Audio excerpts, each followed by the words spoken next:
एक साथ आप लोग कितने घंटे खेलते हैं कंटिन्यू?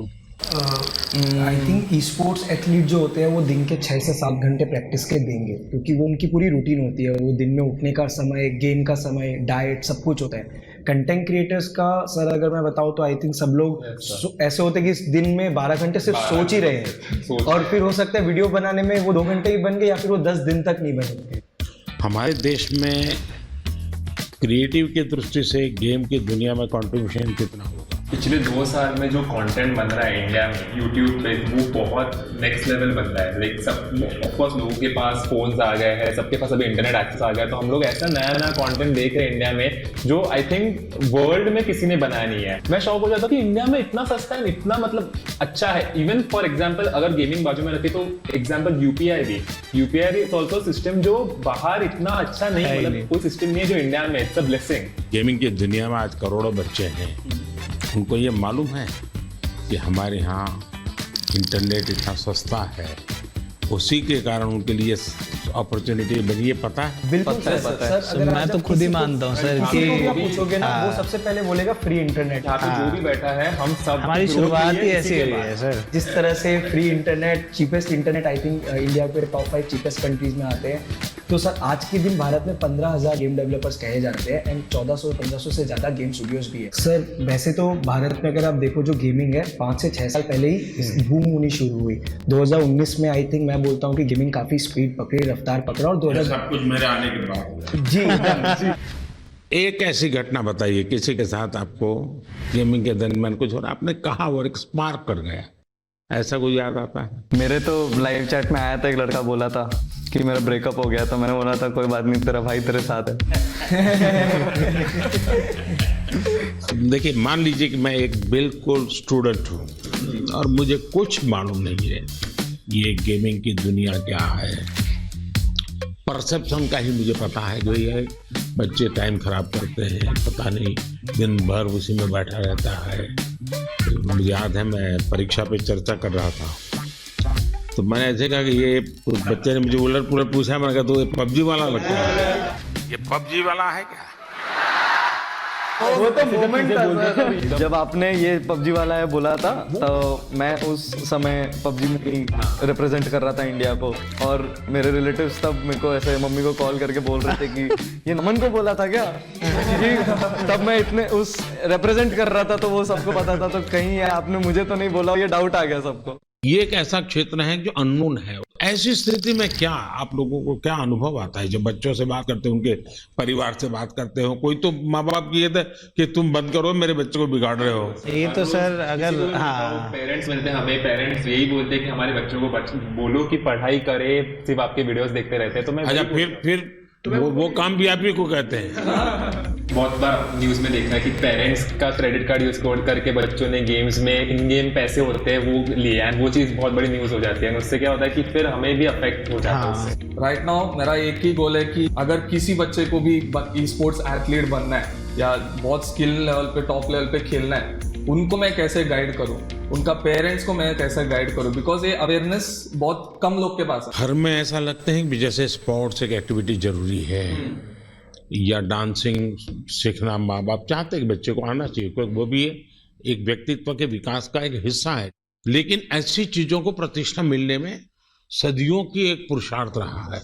अगर देखी जाए हमारा देश स्पोर्ट्स में हमेशा बहुत आगे रहा। आज के दिन भारत का one of the most popular sport cricket है, पर अगर 1983 वाली वर्ल्ड कप नहीं जीती तो मे बी सब लोग उतना क्रिकेट में नहीं जाते, और अगर मे बी देश में एक सचिन तेंदुलकर जैसे बड़े नाम नहीं आते तो सब लोग वो बनना नहीं चाहते।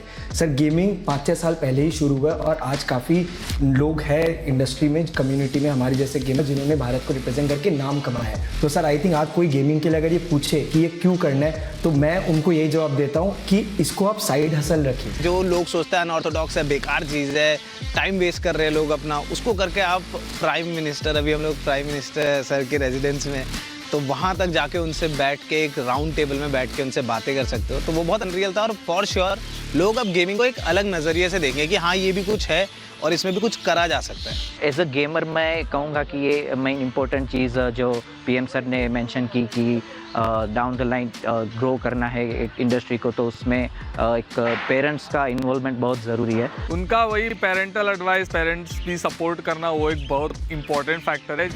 आपकी दृष्टि से मुझे बताने जैसी कोई चीज आपको लगती है, यार आपको कुछ मन में प्रश्न है, तो आप क्या कोई रेगुलेटरी बॉडी हो सकती है? रेगुलेट शब्द ठीक नहीं होगा, वरना सरकार का स्वभाव होता है हर चीज में हाथ डालना।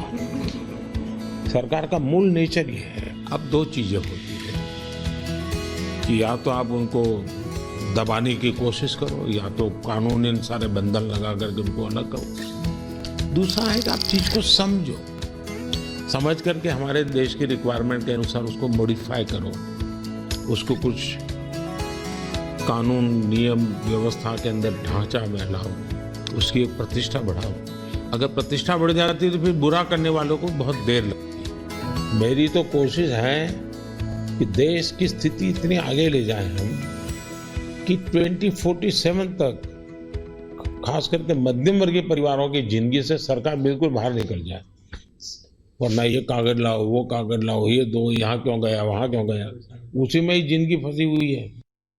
सरकार की जरूरत गरीब को होती है, उसको मुसीबत के समय सरकार मिलनी चाहिए।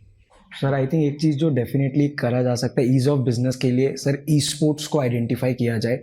ई स्पोर्ट्स को बहुत टेक्निकली जैसे स्पोर्ट्स आइडेंटिफाई हुआ है, एक अलग से आइडेंटिफाई हो जाए कि स्किल बेस्ड गेमिंग है, इसमें कोई पैसों का गेम में पैसे लगा के पैसे जीतने वाला खेल नहीं है। सर अगर वो आइडेंटिफाई हो जाती है और सबको पता चल जाता है, ये across all government bodies and all bodies जिनके हमें फाइनेंशियल ट्रांजेक्शन भी करना पड़ता है, वो बहुत महत्वपूर्ण होगा। रेगुलेटरी बॉडी, जैसा कि आपने कहा कि बंदिश वाली अभी इंडस्ट्री बनी नहीं है क्योंकि अभी बढ़ रही है, तो खुले में बढ़ने देंगे, पर साथ में अगर पुश मिलेगा तो कुछ साल बाद आई थिंक इंडस्ट्री रेडी रहेगी कि सरकार आके उसमें नहीं, इसको कोई बंदिश की जरूरत नहीं, खुले में ही जाना चाहिए, तभी जाकर के ये फले फूलेगा। अगर बंदिश आएगी तो नहीं होगा। क्या आपको ये फेस करना पड़ता है गेमिंग एंड गैम्बलिंग, इन दोनों की लड़ाई आपके सामने आती होगी, तब आप कैसे हैंडल करते हैं? मतलब वो ऐसा समझते कि हम जो फास्ट टाइम मानते होंगे, वेस्ट टाइम मानते होंगे। हाँ, जैसे हम मतलब गेम्स खेलते वो काफ़ी अलग रहती है, बट वो ऐसे समझते अच्छा ये तो हम जैसे लूडो खेलते हैं वैसी कोई गेम हो गई, बट वैसा नहीं है। वो हम कह सकते हैं कि चेस जैसी एक कॉम्प्लेक्स गेम्स हम मोस्टली खेलते हैं, जिसमें बहुत सी मेंटल स्किल्स भी चाहिए रहती है, फिजिकल स्किल्स भी चाहिए रहती है। सर आरएनजी और स्किल बेस्ड गेम को बहुत हाई टाइम के डिफरेंशिएट करें। सर आज भारत के एथलीट्स आके ओलंपिक्स में प्रपोज है, एशियन गेम्स, कॉमनवेल्थ गेम्स में प्रपोज है। आप लोग एक काम कीजिए, ये जो क्या समस्या है आपकी, मुझे कभी मेल कर दीजिए मेरी ऑफिस में, एग्जैक्टली क्या प्रॉब्लम फेस करते हैं आप। इधर लाइक पेरेंट्स को जब उनके बच्चे लोग बोलते हैं कि गेमर बनना है, पेरेंट्स लोग को समझ में नहीं आता कि एक्चुअल गेमर क्या होता है, क्या करता है। गेमिंग मतलब गेमिंग, गैम्बलिंग भी समझ जाते हैं। तो उसके रिगार्डिंग मोदी जी बहुत अच्छा एक्सप्लेनेशन किया कि गेमिंग अलग होता है, गैम्बलिंग भी अलग होता है, और हमने भी बहुत सारी चीज़ें एक्सप्लेन किया।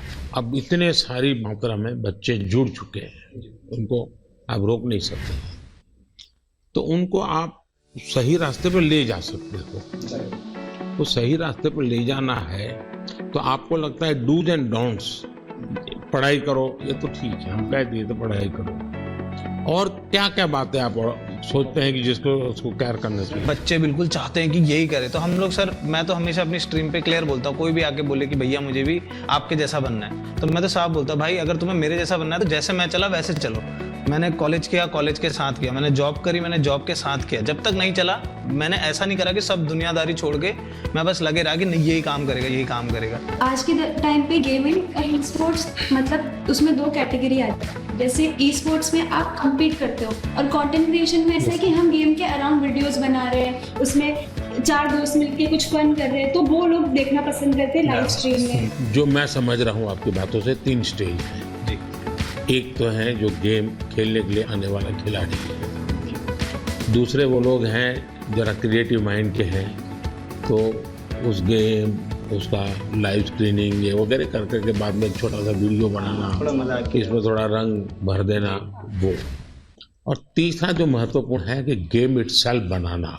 कैसी हमारी जो गेम्स हैं जो बनी है अब तक जो आई है उसकी क्या? तो अभी आई थिंक 2020 में आपने स्टेटमेंट दिया था कि मेक इन इंडिया की इंडिया के अराउंड गेम्स बनाने प्रमोट कर रहे हैं आप, तो उसके बाद आई थिंक काफ़ी इम्प्रूवमेंट आया है उसमें, और जो वो पूरी इंडस्ट्री है उसमें भी काफ़ी स्कोप बढ़ा है। हिंदुस्तान की कौन सी थीम है जो लोगों को आकर्षित कर रही है, या आप लोगों को लगता है कि ये क्लिक कर सकती है? क्योंकि जो वेस्टर्न वर्ल्ड की आती है उसमें तो मारो काटो दौड़ो भागो यही आता है। जैसे हमारे पंचतंत्र है, क्या कभी किसी ने उसमें माइंड अप्लाई किया है? अभी डेवलपमेंट में जो बोर्ड गेम्स हमारे पुराने खेले जाते थे, जैसे अष्टो चौकड़ी करके एक गुजराती में हम छोटे थे तब से वो गेम खेल रहे, तो अभी उसके जो है वो डिजिटल वर्जन अभी रिलीज हो। बाकी यही है कि हमारी जो मिथोलॉजी है जो उसके अराउंड काफ़ी गेम्स डेवलप हो रहे हैं। दुनिया आज एक बहुत बड़ी चर्चा करती है ग्लोबल वार्मिंग की, क्लाइमेट के इश्यूज हैं। दुनिया में अलग अलग तरीके अपनाए हैं। मैंने दुनिया के सामने अलग विषय रखा है। मैंने कहा है मिशन लाइफ, और लाइफ शब्द से मेरा मतलब है लाइफस्टाइल फॉर एनवायरनमेंट। अगर मान लीजिए मैं एक ऐसी गेम बनाऊं जो क्लाइमेट की चैलेंज को कैसे हम मिट करेंगे, कौन से रास्ते होंगे, किस किस रास्ते से जाएंगे, किस रास्ते से ज़्यादा सफलता मिलेगी, सरलता मिलेगी। जैसे हम लोग स्वच्छता के विषय को लेकर के ही गेम बने और हर बच्चा खेले। भारत के जो वैल्यूज़ हैं वो नई पीढ़ी उसको जीना सीखे, उसका महत्व समझे और उसको बैकग्राउंड इंफॉर्मेशन मिले। तो जैसे हम सभी को गेमिंग इन्फ्लुएंसर्स कहा जाता है, वैसे ही आप इंडिया के सबसे बड़े इन्फ्लुएंसर हैं जिसकी बात सब सुन के मानते भी है। जब आपकी ये बात बाहर आएगी तो मुझे लगता है 100% लोग इस वे में सोचेंगे। सर यहाँ पे जो आप कह रहे हो ना, वैसे एक कैटेगरी है, जैसे शूटिंग गेम्स हो गए, वैसे एक कैटेगरी है गेम्स फॉर चेंज करके, जिसमें जैसे आपने जो ग्लोबल प्रॉब्लम्स बताया, या फिर ऐसे छोटे छोटे जैसे अफ्रीका में ऐसी बहुत सी कंट्रीज है जो स्पेसिफिकली वहाँ की पॉवर्टीज़ कम करने के लिए या वहाँ के कोई जो लोकल इश्यूज़ है उसको अवेयरनेस उसके लिए बढ़ाने के लिए ऐसी गेम्स स्पेसिफिकली स्टूडियोज़ बनाते हैं। तो आई थिंक ऐसे गेम्स इंडियन स्टूडियोज़ भी कैचअप कर सकते हैं। मुझे विश्वास है कि डाउन द लाइन 2-3 साल में तो ऐसे गेम्स आएंगे ही, और वो आगे जाके पॉपुलर भी होंगे। जो